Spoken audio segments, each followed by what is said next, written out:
For 60 years, something inside my head has been replaying the same December morning.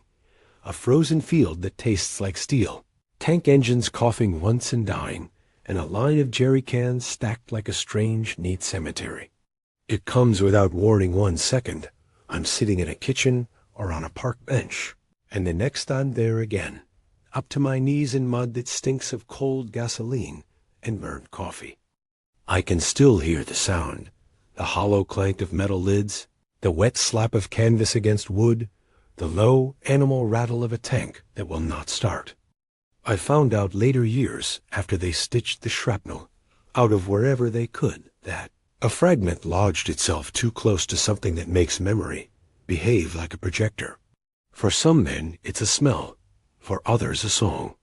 For me, it's a loop of that morning in Hansfeld, Belgium. I don't know if the piece of metal in my skull makes the scenes more vivid or simply refuses to let them fade. I only know they have followed me through jobs and marriages, through winter nights and hospital waiting rooms. And they always begin with the same detail. Coffee still warm in a tin mug beside a pile of fuel. December 17th, 1944, Hansfeld. That is the date my mind returns to with surgical precision. The village was supposed to be a line on a map, another point to bypass or secure. Instead, for a few bewildered German soldiers, and for the Americans who had left in haste, it was a tableau of supply and absence. I can smell the coffee in those visions, the sharp, bitter steam mixing with high-octane fumes. I can watch a young German corporal pick up a ledger and find numbers he never expected to see. Shipments, receipts, addresses, proof that the war had always been as much about pumps and pipes as about courage and shells. When we found the depot, when my unit arrived and the rows of cans spread out before us, it felt at first like a miracle. Men laughed. Some took a swig from a can they knew they shouldn't. There was cheering, a short, stupid celebration that was equal parts relief and disbelief. 50,000 gallons is the figure I have tattooed into my memory, because someone called it out then, and I repeated. It's so often in my head, I can still hear the syllables. 50,000 gallons. To German soldiers who'd been measuring hope by the teaspoon, that amount looked like salvation. To the Americans who could afford such losses in the calculus of war, it was a rounding error. That last line is more than a metaphor. In 1944, the United States produced 1.8 billion barrels of petroleum. Germany 30-3 million. Say those numbers out loud and listen to how they change the meaning of bravery. A man can be the best tanker in the world, can aim and move and hold, but if his nation cannot fill the tanks he steers, his skill becomes a museum piece. The engines will stop, not because the men are afraid, but because the pumps ran dry. The visions don't give me historical footnotes. They give me smell and skin. I watch American paperwork flutter in the wind like blank pages of a book someone else wrote for us. I see the handwriting names I learned later. Captain John Brewster, Sergeant Paul Solis, Colonel James Snyder scribbles that meant moving mountains of fuel to the front and keeping the gears turning. Those names sit in the margins of the story, like officials at the back of a stage necessary, efficient, unsentimental. They're the people who figured out how to build supply lines, the Red Bull Express trucks rolling day and night, the pipeline projects Operation Plateau, and others, threading fuel across water and land. Logistics is uglier than glory, but it wins wars. In the vision at Hansfeld, a German soldier lifts a canteen and takes a long pull, as if tasting permission to breathe again. Behind him, the stacks of fuel glint in the gray light, rows and rows of metal that catch the sky. Men who had been hollowed out by cold and hunger laugh like children, fumbling with the idea that they will not freeze in the night. Then a lieutenant picks up a newspaper someone left behind, and his face changes. It is a small thing, a crease in a page news of how many convoys made it through, a note about pipelines reaching closer to the front, and the laughter dies in the mud. If you're still with me, stick around. There are secrets in these visions that need the whole picture to make sense. History, when read from charts and warehouses, has a dryness my head refuses to accept. That dryness is useful, though the facts keep the visions from sliding into romanticism. The numbers are not hyperbole. The Americans were feeding an army at a scale the Germans could not match. In a single year, the United States produced petroleum measured in billions of barrels, while Germany's production sat in the tens of millions. That disparity is the backbone of what I saw. How abundance can look like sacrilege to a country that must ration hope. Back in the mud, I watch private things. An empty ambulance congealed with dirt because there's no fuel to move it. A field kitchen where the ladle hangs still over coals because there is no gasoline to bring fuel for the generator. Tanks lined up silent along a hedgerow, their gauges frozen on zero. One of those tanks is a Tiger.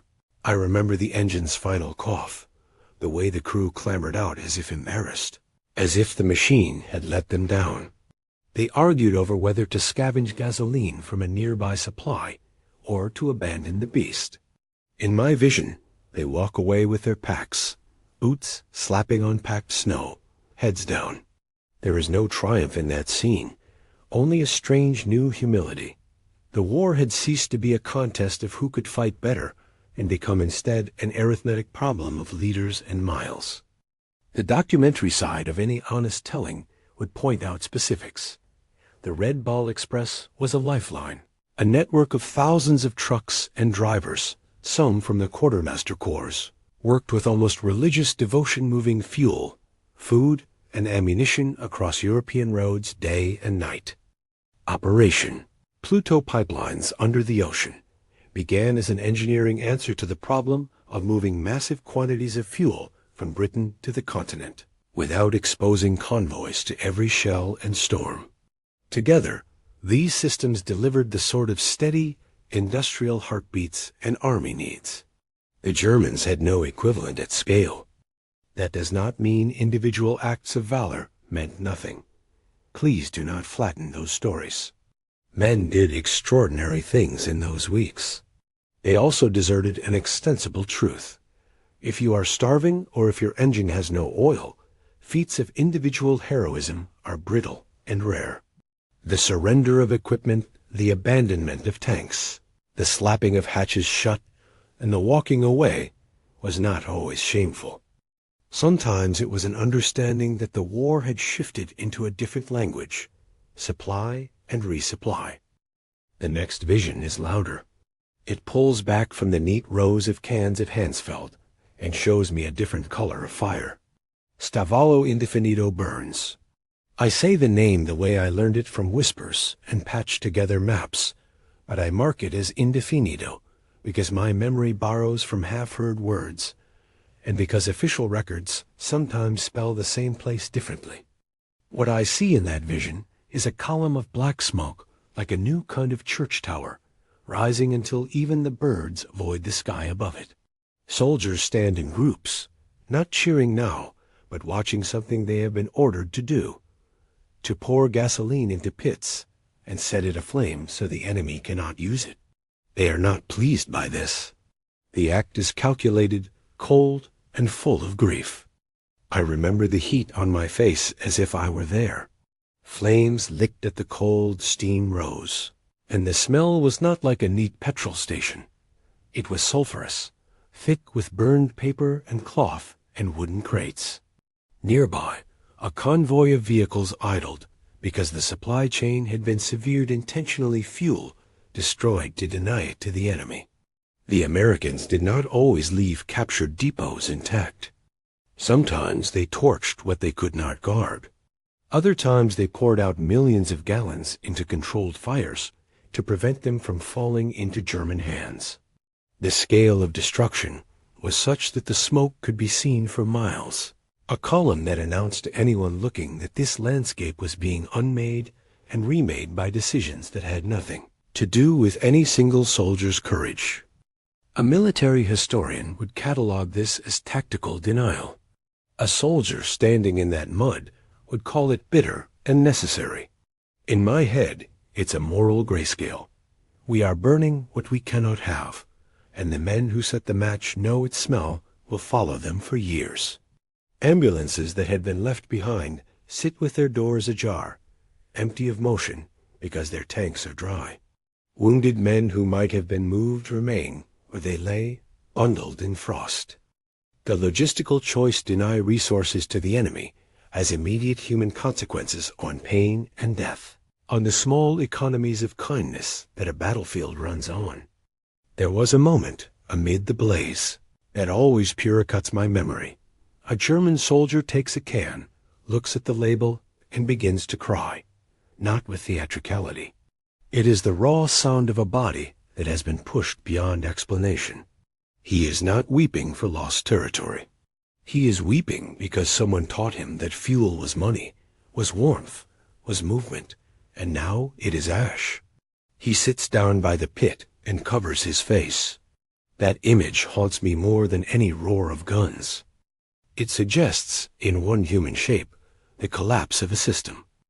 Between the visions, the narrative voice steadies itself and offers what I cannot always feel, perspective. The Allies' advantage was not a single thunderbolt, but 1,000 smaller floods.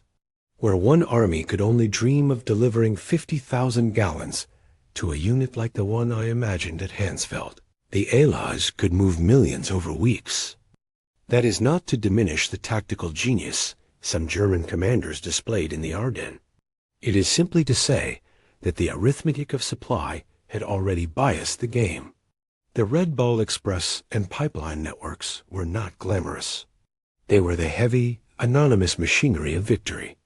Engines that ran longer, tanks that reached farther, and trucks that moved with predictable rhythm allowed commanders to attempt and refit operations with a steadiness the Germans could not match. In the Hansfeld vision, I see men argue over shipping labels addresses that should have been at the divisional rear, but were here, right under their boots. Someone reads a manifest out loud and says the word they are all afraid to admit, supply. The line becomes noisier, as if the word itself is a bell. It is not dramatic. It is arithmetic and smell. But arithmetic in wartime is a kind of grammar that decides whether the sentence ends with triumph or retreat. My head gives me small details that never show up in a ledger. A hand trembles when pouring a measure of petrol into a lantern. A kid on the edge of the supply dump lights his cigarette from the flare of an open drum and coughs because the smoke is human and intrusive. A tank commander, who in training would have been proud and precise, sits on his hull and stares at the dashboard.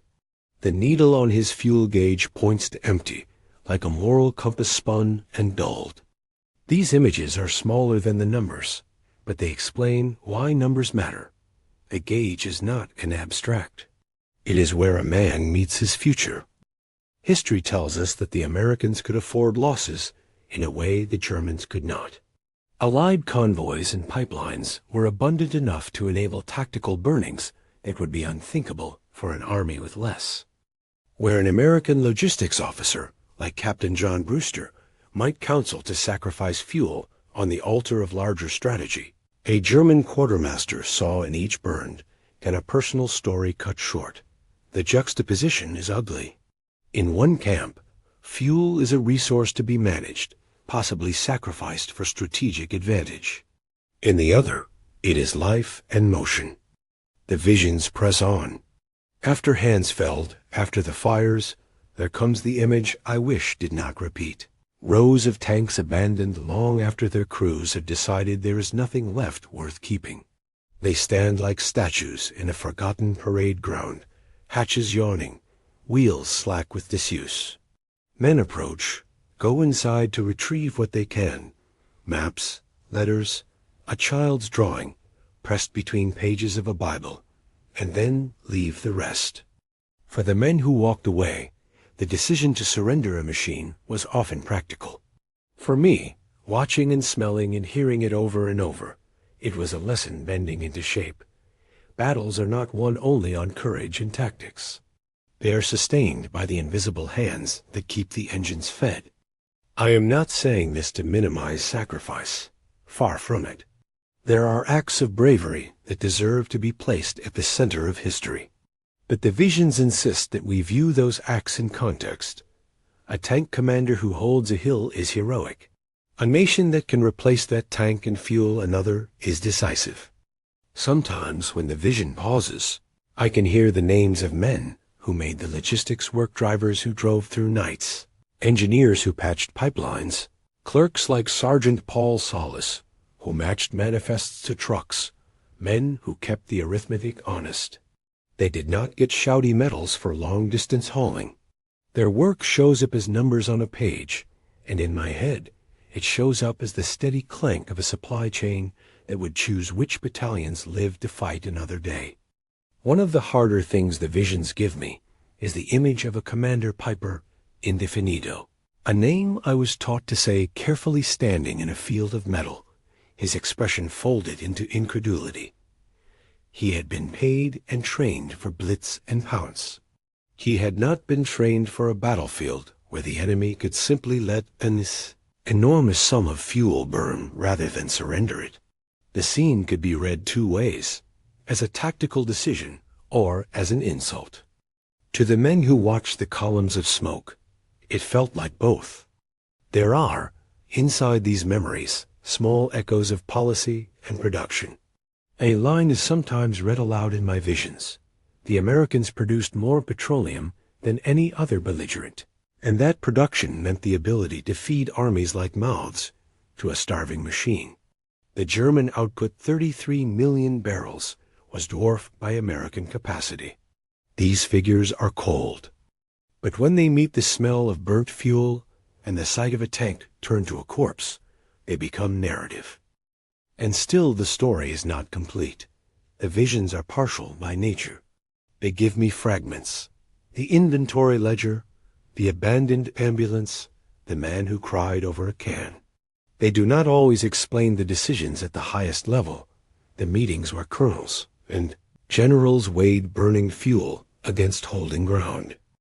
For those choices, we have the papers and the historians who will tell you about convoys disrupted by weather, about rail lines bombed and roads clogged, about the Red Ball, express drivers who became near mythic figures because they did what had to be done in the arithmetic of supply. When I am back in the kitchen and the vision loosens its grip, I sometimes look at the pattern of coffee stains on the table and imagine the hands that packed those cans. An assembly line of gestures removed from the mud and the cold, men who filled drums and checked seals in warehouses far from the hedgerows. It is easy to place blame or to claim heroics. It is harder to feel what a burned depot smells like, to hear the small sounds that tell you a tank will not go farther. The next time the vision takes me, it moves from the burnt horizon to a more intimate space, inside a captured tank, where a young crewman opens a locker and finds letters folded tight with a woman's name on the outside. He reads a line or two aloud to a friend and tucks them back as if he were saving them for later. In the background, men throw fuel onto a pyre. The contradiction sits on top of everything. Life and decay, the letters and the blaze. That image is the center of my shame and my understanding. Warfare is a machine that digests the personal into the strategic. I have read over the years scientific articles that try to explain flashbacks, and I have read war histories that try to explain logistics. Neither fully satisfies the way a memory feels. The body remembers its heat. A paper remembers numbers. Together they create the truth I cannot shake. Supply is not some sterile secondary detail. It is the bloodstream of conflict. There are moments in the visions when I think I can almost step outside myself and watch the arithmetic unfold like a chess game. Tanks are moved not only because a commander wants to punch a hole, but because fuel can be delivered. Along Route X, and not along Route Y, convoys that could carry millions of gallons in a week became the lifeline that decided which operations were possible and which were not. The football of battle was played on a field irrigated by pipelines and truck convoys. You could be the finest tactician, but without fuel, you are reduced to motionless craft. I remember an English winter night decades later, visiting a museum. I stood before the open hull of a Tiger they keep there, the dashboard stripped, but the fuel gauge still frozen and empty. I pressed my hand against the cold metal and felt briefly and foolishly the heat of the fires I had seen in the visions. A woman on the tour asked a guide, how could they let such a thing happen? The guide answered with dates and policy and the names of operations. That day I realized the museum has its own way of telling truth. It shows the thing, but not always the reason it stopped moving. What the visions obliged me to reckon with is this: abundance changes the moral landscape. When one side can afford to destroy what it cannot guard, their decisions look different. When the quantity of fuel is measured in millions of gallons, and the nation producing it counts barrels by the billion, strategy can be ruthless in different ways. The moral calculus becomes less about a single brave act and more about the capacity to sustain those acts. I could stop here and let the image of the burning depot linger, but the story insists on moving forward. The next scene is louder, and it will ask more of me and of anyone listening. I can feel the temperature shift in the visions, not only colder because of the season, but colder because something fundamental is aligning. Men begin to understand, with a different sort of clarity, that the war they fought was not being measured by courage alone. They begin, one by one, to see the ledger, and the ledger will demand names and numbers and decisions. It will ask who moved the fuel, who decided to burn it, and who stood in the smoke and realized the war was slipping into a scale they could not match. I do not have all the answers. My head gives me smell and metal, and the small private details that did not make it into official histories. But even from within these fragments, I can see the shape of an argument, that industrial capacity, measured not in metals, but in barrels and pipeline feet, was as decisive as any charge across a hedge. That is where this part of the memory leaves me for now, standing in the ash, listening to men who have known only cold and hunger, deciding to set what warmth remained to flame, watching American names on manifests and German faces meet in a strange, mute recognition. It is not a clerical moment or a cinematic one. It is arithmetic and grief braided together. The realization is forming, but it has not yet been spoken aloud in the vision. The men still hold it like a thing too terrible to name. I step back, in the vision as in the memory, and watch the smoke curl toward the sky like a question without an answer that will demand the rest of the story to be told. The smoke curled like a question toward the sky, and in the silence that followed, I could feel the shape of an answer forming one that was neither glorious nor simple. Men in my vision held it between their ribs as if it were too hot to touch. They looked at manifest sheets and at each other, at burned drums and empty gauges, and slowly the arithmetic settled into their faces. It was not a revelation of strategy in the sharp language of generals. It was a low domestic realization that a thing they relied on, heat for their hands, movement for their ambulance, life for a convoy, had become scarce. That scarcity spoke in ways a bullet never could. The ledger, in my memory, becomes the most human of objects. A corporal fingers the edge of a paper and sees a long column of numbers. In that column is the distance between hope and abandonment. I watch his eyes track from line to line and imagine the private calculation he makes. How many miles can one truck do? How many tanks can a division keep running on a ration of fuel? Those questions are arithmetic, yes, but they are also intimacy. They are about how a man plans his next breath. The vision tightens on a single afternoon, not long after the fires. We are near a small bridge where a tiger rests crookily, its tracks frozen in a thin mud glaze. Men go through its pockets little things that make a person. A stamped photograph, a half-eaten piece of bread wrapped in paper, a creased letter with a dried smear in the corner. There is no pillage in the way that moment is held. It is more like salvage, the quiet trade of items that mean more than machines. One tanker, young, looks at the fuel gauge and turns his hand slowly, as if it were an instrument he once loved. The needle stays stubbornly at empty. He closes the hatch, not angrily, but in a kind of resignation, and walks toward the hedgerow where others are gathering to surrender. Out of the vision comes the historian's breath. Numbers, systems, the machinery of supply. The Red Ball Express was not a unit of legend alone. It was a necessity, thousands of trucks and drivers working in rotation, a chain of depends and drivers who kept the front alive.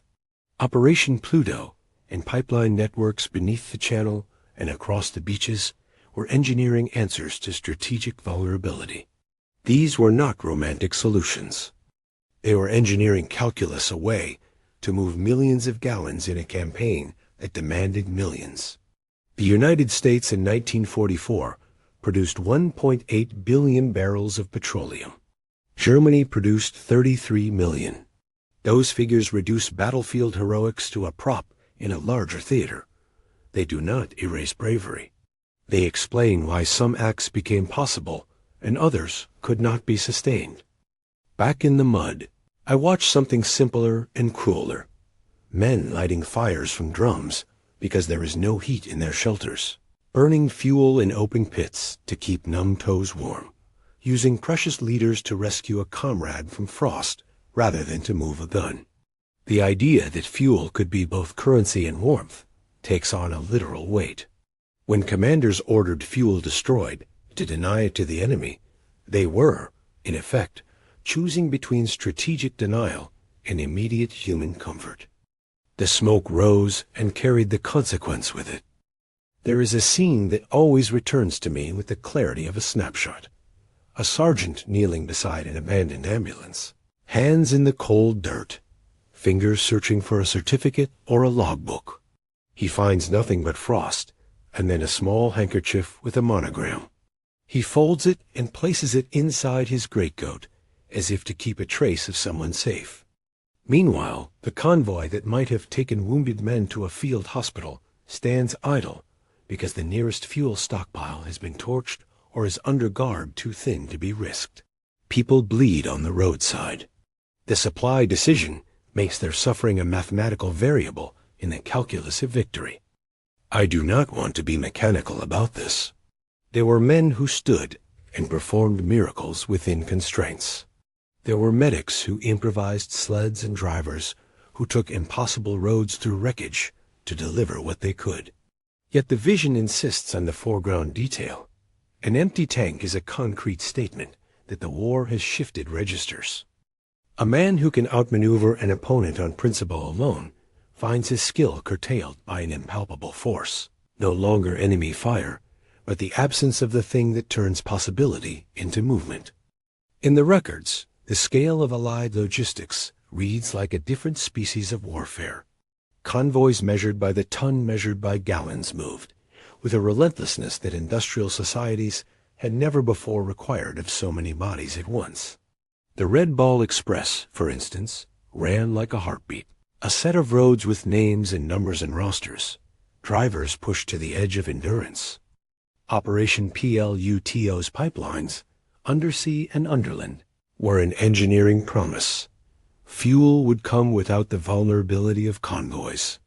Together, they represent the industrial answer to the tactical problem of supply. The Germans, hampered by shortages in raw material and refineries, simply could not match the flow. For them, a captured depot of 50,000 gallons could read like a small national treasury. For the Allies, it was an accident on the margin. I saw a lieutenant at Hansfeld who, on finding the manifest, realized the difference in scale and did not know whether to laugh or to throw up. The paper told of routine shipments, of addresses and routes that made logistical sense on a map that stretched across oceans and factories. Captain John Brewster's name on a dispatch, Sergeant Paul Solis's manifests accounted for, Colonel James Snyder's directives folded into the plan. These were not generals making grand speeches. They were the clerks, drivers, and officers who turned a nation's industrial output into the discrete leader that makes motion possible. They were the anonymous backbone whose work did not sing in the headlines, but whose absence silenced engines. The vision darkens and then brightens in strange ways. One moment the sun catches glass on a bottle, and a man drinks and brightens. The next moment he watches someone set their fuel drum ablaze in a field, and the day becomes ashen. There was no single moral in these scenes, only overlapping judgments. Men who ordered depots burned believed they were preventing a future military advantage for the enemy. Men watching that burn believed they were watching the destruction of a life source. Both feelings were true in their contexts. Strategy, often written in cold print and high command rooms, touches the individual in a gut sense that is immediate and sometimes brutal. The human toll of logistical choices is not abstract. When fuel cannot reach an evacuation point, the wounded stay where they fall. When a hospital generator lacks diesel, surgeons work by dwindling light. When ambulances cannot move, supplies accumulate in static piles. I remember a stretcher-bearer in the vision who, having no truck to lift a wounded man into, simply sat and warmed him with his own body until a solution could be found. These improvisations, small and heroic, could not substitute for an uninterrupted pipeline or for a convoy that arrives on schedule. Most of the time my visions give me faces more than theories. I see a fatherly driver who keeps an extra blanket in his cab for the day they will need it. I see a clerk who stamps manifests with a hand that trembles. I see young soldiers who laugh at the sight of American coffee, then sob when they learn how little it means. These particulars shape the larger truth. Supply is not a background note. It is the stage on which battle is performed. There are darker chapters in the weeks. I see events that cannot be explained by logistics alone, but that reflect the brutal collapse of order. Crimes against prisoners and civilians occurred amid the chaos, including the Mamadi massacre, a fact of history that I do not mention to soften anything, but to acknowledge a painful reality. When systems fail or break under strain, human behavior can descend into atrocity. Mentioning these acts is not an analysis. It is a reminder of the moral gravity of war. Logistics cannot excuse such acts. They only sit beside them in the ledger of consequences. The vision's crescendo takes shape not in a single roar, but in a series of small, decisive silences. The sound of engines stopping is audible only because everything else has been stripped away. No cheering, no tactical chatter, only the mechanical silence that follows a failed turn of a starter. Men climb out, their faces the map of the realization. I watch a company commander close the hatch of his tank for the last time and walk toward a field hospital with a little pack on his back. His shoulders are not heavy with shame so much as with a sober acceptance that the instruments of war require more than individual will. The historical aside that follows is blunt. The Allies were able to destroy resources on a scale the Germans could not afford. Where a German unit might find in 50,000 gallons a near lifeline, the Allies could, at times, burn millions of gallons to deny them. That kind of abundance allowed for choices that looked, up close, like ruthlessness, deciding that preventing a future enemy movement justified the destruction of present assets. The arithmetic was cold. The human faces in my visions were not. The scene I cannot shake now is a morning when columns of smoke rose not from an accidental hit, but from an ordered, deliberate act. Men torched supplies, poured petrol into trenches, and watched the flames consume what they could not protect. Soldiers who once took fuel for granted now watched the sky blacken and understood that the landscape was being rewritten for reasons that had nothing to do with their bravery. They learned a new vocabulary: denial, deliberate destruction, strategic sacrifice. The language of their lives had been translated into the language of industry. The more the visions unspool, the clearer a thesis becomes in my mind. War at the 20th century scale is as much about production lines as it is about battalions. A nation that can produce in the billions of barrels can sustain a front in a way a nation that produces in the tens of millions simply cannot. That is not a neat moral judgment. It is a cold observation with heavy human weight.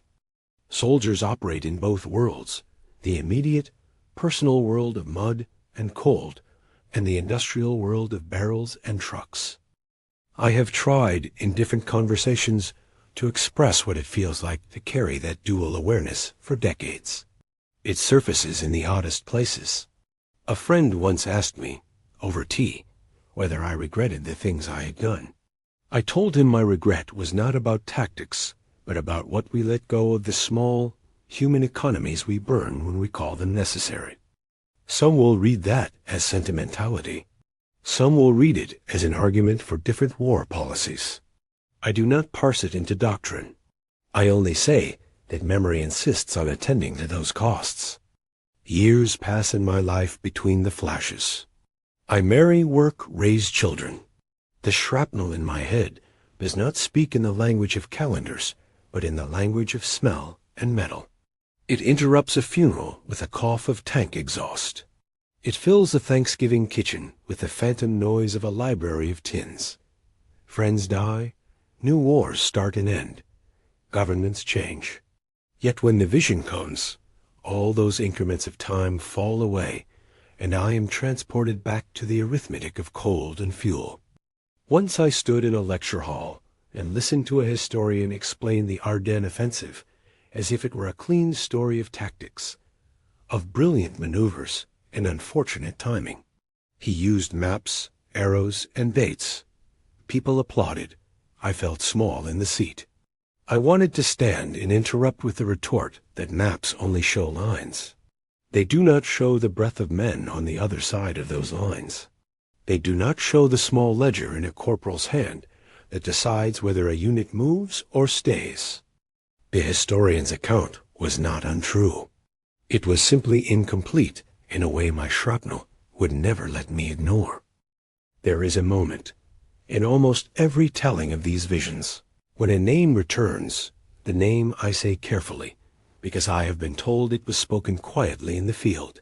Piper, indefinido. In my vision, he stands like someone who has been taught to command action and receive results. His face is not heroic so much as puzzled. He had trained for the speed of a lightning war, for mechanized thrusts and breakthroughs. He had not trained for the arithmetic, where an opponent could afford to create a strategic vacuum by burning his own supply. To him, the terrain suddenly looked different, not simply enemy lines, but a system that could outlast his bursts. I do not know the mind of Piper. I do not pretend to interpret his motives beyond what I see: surprise, loss, and a kind of bereavement. He had been part of a plan that required fuel as oxygen. When oxygen was denied, the body of his formation suffocated. One can narrate that as a tactical failure. One can narrate it as the inevitable consequence of industrial imbalance. Either way, the men in the mud experienced the result first as a personal tragedy. Towards the end of the vision arc comes the abandonment scene that has haunted me for 60 years. A line of tanks stands silent like a ruined colonnade. Crews go through them with the soft efficiency-removing maps, a radio set, personal effects, then closing the hatch and walking away in a line down the road toward the nearest surrendered position. The land accepts them without noise. A boy rides past on a bicycle, curious. A farmer watches from a doorway, bewildered. No great speeches, no fanfare. Just the prosaic business of men, moving from one state of being into another, from combatant to captive, from operator to witness. In my head, there is no neat moral closure to the scenario.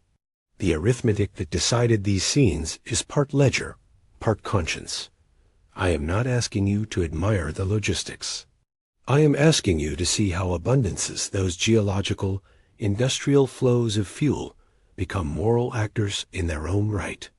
They permit and prevent actions with a neutrality that is sometimes cruel. The men who burn to deny do so for reasoned tactical goals. The men who watch the burn do so with the knowledge that their lives and futures smolder in the smoke. I do not claim that my shrapnel grants me special insight into strategy. I claim only that the sensory nature of these visions compels a different kind of history, one that stitches numbers to faces. It is easy to read production figures without feeling them. It is harder to sit beside a man in a freezing field and watch him weep over a can, because to him the can is every promise of home. As the visions finish their arc, they leave me in a small present moment, a cold museum hall with a tiger tank, my hand on the hull, the fuel gauge frozen at empty. The machine is still, a relic. The guide tells us about battles and dates, while a child asks why the metal looks so heavy. I think about the child later, about how he will learn war in displays where engines are static. I want to tell him the ledger story, to make the numbers smell like the coffee that men left cooling beside cans. But I do not. Instead, I stand, I touch, and I let the memory wash through me one more time. If you wonder whether the shrapnel causes these visions in a strict medical sense, I will answer carefully. I do not know. Doctors gave me their best theories, trauma-driven flashbacks, neurophysical sensitivities, the way a foreign fragment can reorganize neural pathways. Each explanation offers a shape to the phenomenon, but none can fully capture the way the past smells when it comes back. I do not claim the piece of metal in my skull is a mystical lens. I say only that for 60 years it has been the stubborn projector of a lesson I might not otherwise have learned so insistently, that industry and abundance shape history in ways a rifle never will on its own. The final image that stays with me is not a ruin, but a ledger open on a small table at dusk. A hand someone's, long since gone, has written roots and quantities in careful ink. The numbers look almost innocent in that quiet light. Yet the numbers are the thing that made certain stories possible and others impossible. They are indifferent to the faces that follow them into mud, but they determine which faces have the chance to move again. I have learned, through the decades of living with these visions, to treat memory with a kind of mercy. I do not use my recollections to indict individual soldiers. I remember medics who gave what they had, drivers who risked everything to keep a convoy moving, clerks who reconciled manifests into the small miracles of delivery. I also remember the hard truths, that a nation's capacity to feed its engines and feed its people alters the moral texture of strategy. That sometimes victory looks ugly because it requires the destruction of resources that mean life to someone else. When my hands shake in a museum, it is not simply because my body is old. It is because the memory keeps asking me to tally what was burned and what was saved, to measure not only lives, but the conditions that made choice possible. To stand before an empty fuel gauge is to face the arithmetic of history in the most intimate way. I do not expect anyone to take my visions as definitive proof of any one thesis. They are personal, fragmentary, and partial. But they are also persistent, and persistence has a way of arguing. Over and over, they have made me see that war is not only fought by the brave on the hedge. It is also fought in factories and docks and days of trucking. The men whose names appear on supply manifests, Captain John Brewster, Sergeant Paul Solis, Colonel James Snyder, were not glamour soldiers. They were functionaries of survival. They built the channels through which motion could continue, and without them, the bravest plan is a still photograph. There is a small and soft epilogue. In the evening, when the house grows quiet, I sometimes take out an old tin mug my wife keeps for me, and I think of the coffee in Hansfeld, the warmth that was left too soon. I think of the man who cried beside a pit of fuel, and of the thousands of anonymous hands that loaded drums onto trucks. I think of the ledger that counts and of the faces it maps. And I wonder whether the true lesson of my visions is not a condemnation but a call to remember, to measure with empathy, and to consider how abundance and scarcity shape the world's choices. If this story has moved you, and you want to learn more about the logistics behind these scenes, look in the description for recommended sources and histories that unpack the numbers and operations I've mentioned. If you want to hear more first-person accounts like mine, subscribe and follow along. For me, the visions will come and go, but the ledger remains quiet, exact, and impossible to ignore.